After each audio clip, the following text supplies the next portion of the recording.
So I thought it would be interesting to compare the newest iPad mini 7 to the iPad mini 6 and to the older iPad mini 5 to see how far the iPad mini has improved or changed, and of course some things are now missing. So let's go ahead and get started.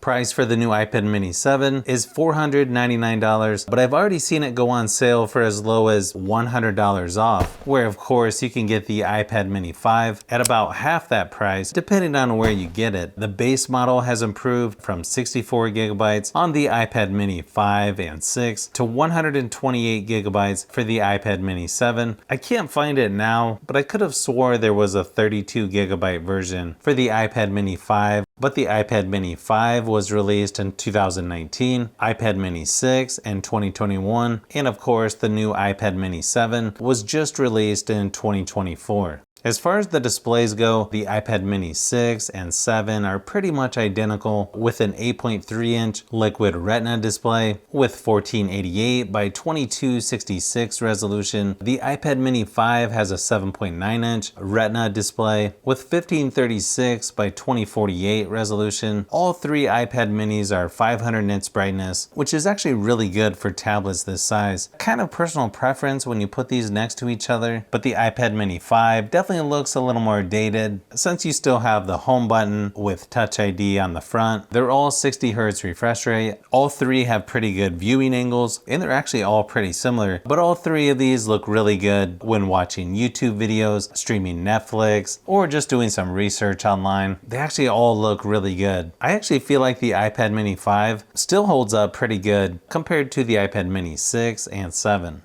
When it comes to battery life, I ran my typical battery drain test on all three of these. The iPad mini 6 lasted about 7.5 hours versus 6 hours for the iPad mini 7 versus 5.5 hours for the iPad mini 5. I'm not sure why the iPad mini 6 lasted longer than the 7. I may have to test that one again, but you should get a couple days of mixed usage, even longer if you turn the screen brightness down, because my testing is at 100% screen brightness.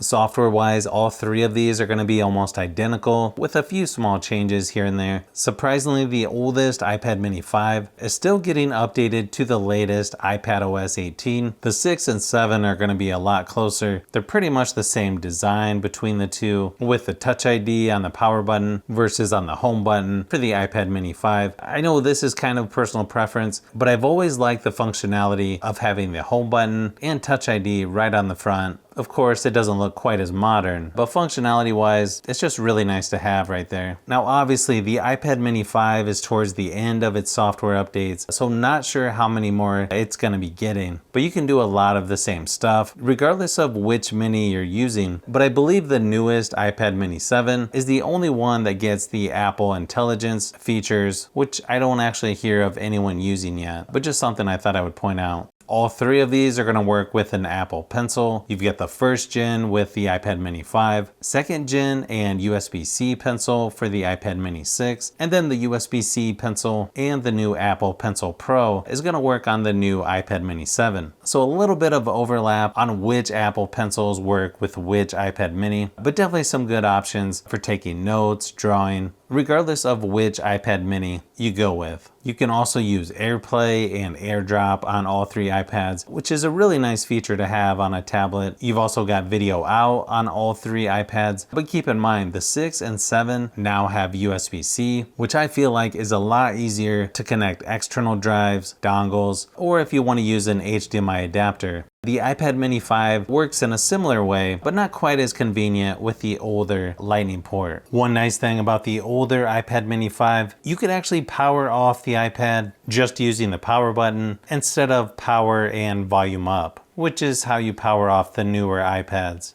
As far as performance goes, the iPad mini 5 has 3 gigabytes of RAM versus 4 with the iPad mini 6. And then of course the most RAM is 8 gigabytes for the iPad mini 7. And then the processors, you've got the A12 Bionic chip and the iPad mini 5, A15 Bionic chip and the iPad mini 6, and the newest iPad mini 7 has the A17 Pro chip. So obviously the newer the iPad, the better performance that you're gonna have. But I have to say, the iPad mini 5 still still has decent performance. For being quite a bit older, you can also play games like PUBG Mobile and Asphalt Legends Unite. Fairly smooth on there as well. But yeah, obviously, if you want the best performance, you'll want to go with the newest iPad Mini 7.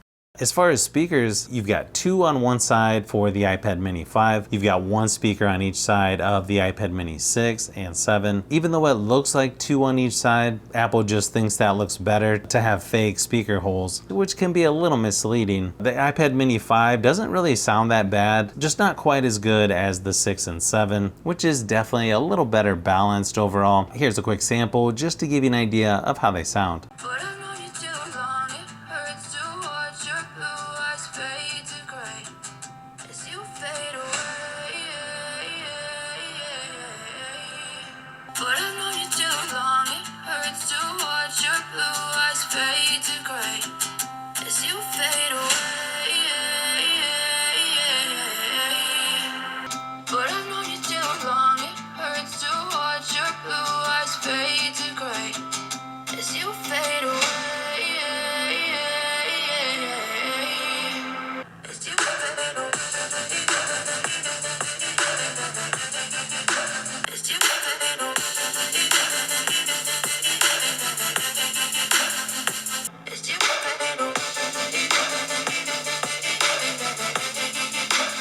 Now the cameras have been upgraded from the iPad Mini 5 to the 6, going from 8 megapixels to 12 on the back, and then 1080p resolution to 4K for video recording when you go from the 5 to the 6. Plus it went from 7 megapixel to 12 on the front as well. But when you go from the iPad Mini 6 to the 7, it's going to be pretty much identical. Even has the front-facing camera in the same location. So if you need the better camera quality, I would definitely go with the 6 or 7. But here's a quick sample of each just to show you the difference between these three.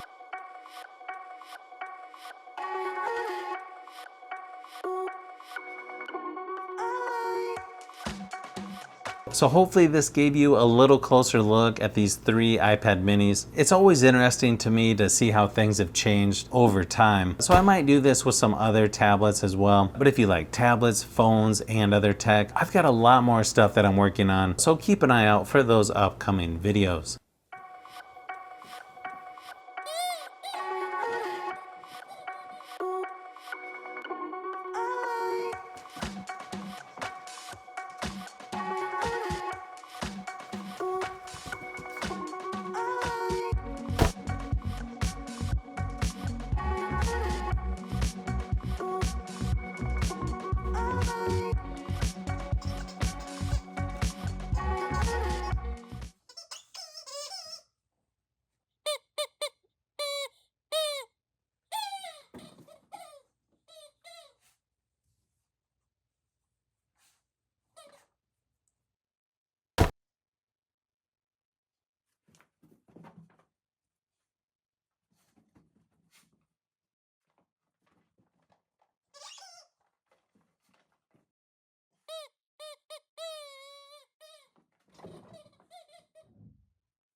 So if you've made it this far into the video, you may want to say thanks by subscribing, and don't forget to give a thumbs up if this video was helpful. This is Brian from Fishbee Productions. Thanks for watching, and I'll see you on the next one.